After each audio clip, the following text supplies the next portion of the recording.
Next topic is characteristics of an ideal fuel. अगर हम किसी आइडियल फ्यूल के बारे में बात करें तो उसका क्या कैरेक्टरिस्टिक्स होता है। In order to choose a fuel we must consider certain parameters और characteristics as discussed in the following points. यानी अगर हमें कोई एक ऐसा फ्यूल चुनना पड़े, ठीक है, जो कि हम लोगों के लिए बहुत ज़्यादा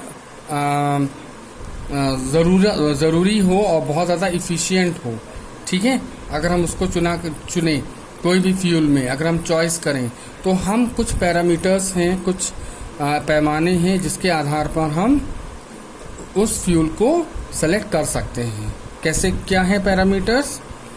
पहला है the fuel should B economical और चीप, यानी कि जो फ्यूल होना चाहिए वो सस्ता होना चाहिए, ठीक है, तो वह सस्ता होगा तभी सभी लोग इस्तेमाल कर पाएंगे, ठीक है। Number 2, the fuel should be easily available, और जो फ्यूल है वो आसानी से हमें उपलब्ध हो सके, ठीक है। नेक्स्ट है the ignition temperature of the fuel should be neither too low not too high, यानी जी जो इग्निशन टेम्परेचर होना चाहिए उस फ्यूल का ना बहुत ज़्यादा कम होना चाहिए ना बहुत ज़्यादा हाई होना चाहिए, ठीक। If it is too low the fuel will catch fire easily, अगर उसका इग्निशन टेम्परेचर बहुत कम होगा तो वो अपने आप ही उसमें आग लग जाएगी, ठीक है।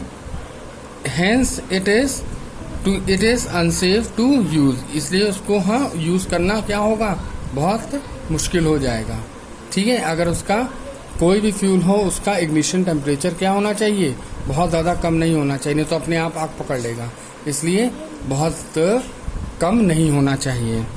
If it is too high the fuel will take a long time to start burning, और अगर उसका इग्निशन टेम्परेचर बहुत ज़्यादा हो गया तो उसको जलने में बहुत ज़्यादा टाइम लगेगा, ठीक है। तो इग्निशन टेम्परेचर किसी भी फ्यूल का ना बहुत ज़्यादा कम हो ना बहुत ज़्यादा हाई हो, अंडरस्टूड। नेक्स्ट है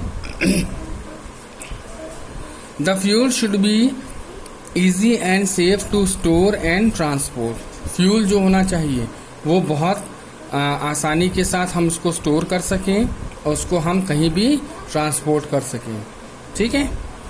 liquid and gases fuels are easy to store and transport, जो लिक्विड और गैसियस फ्यूल्स जो होते हैं उनको हम आसानी से क्या कर सकते हैं, स्टोर कर सकते हैं और आसानी से इनको हम ट्रांसपोर्ट कर सकते हैं।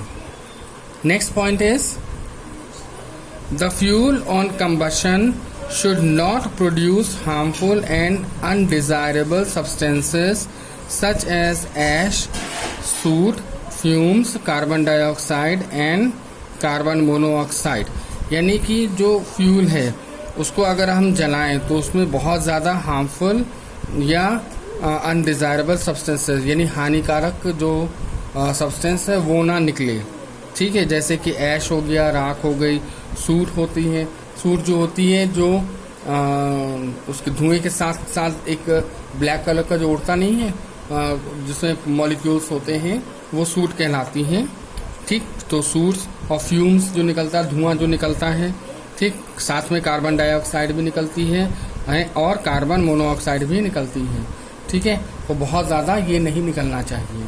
तो इस तरह के फ्यूल का चुनाव करें, ऐसे फ्यूल का इस्तेमाल करें जिनमें से ये सब क्या हैं, अनडिज़ायरेबल सब्सटेंसेस हैं, यानी ये हानिकारक हैं, हार्मफुल हैं, ठीक है। और इनको हम लोग क्या करते हैं, अवॉइड करते हैं। इन सब चीज़ों को हम इन जो भी फ्यूम्स हैं, जैसे आग लगती है तो धुआं वगैरह निकलता नहीं है, तो उस धुएं वगैरह से क्या होता है बहुत ज़्यादा दिक्कत होती है, ठीक है।